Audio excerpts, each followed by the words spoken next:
RCA Columbia TriStar Home Video Collection. As you can see, I do have a lot of them, so this is going to be a good time. If I had a body, I'd be shitting my pants. Anyways, on with the show. Yes, the RCA Columbia TriStar Home Video Collection. Nothing screams nostalgia more than these little beauties. And I actually started collecting them just because I wanted to get as many as I could find.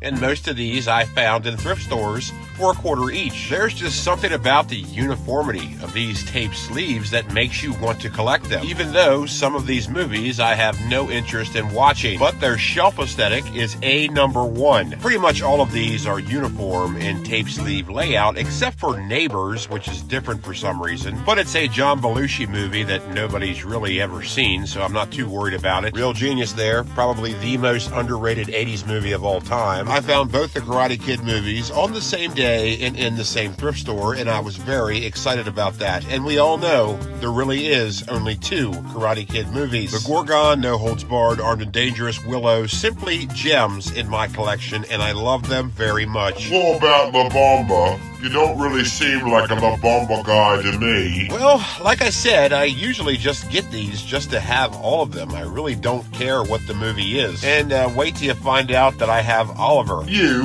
have Oliver?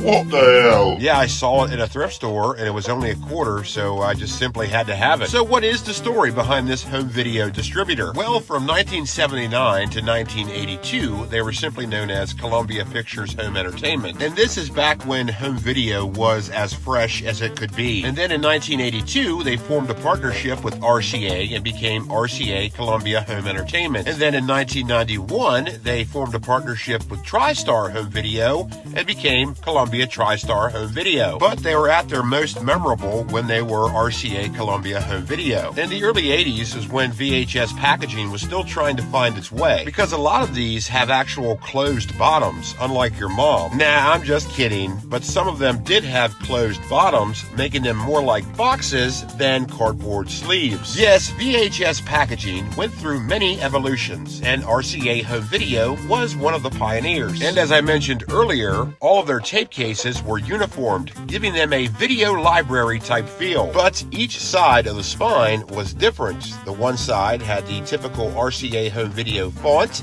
the other contained the actual logo from the movie. So you could decide how you wanted to display these. I think it's a very nice touch. I prefer to display mine with the RCA Home Video font because it gives it more of a nostalgic feel, and it just reminds me of the good old days of video stores. So in closing, I love the RCA Columbia TriStar Home Video Collection. I just love how they look, and it doesn't matter what the movie is, I'm going to buy it. And what the hell is Band of the Hand?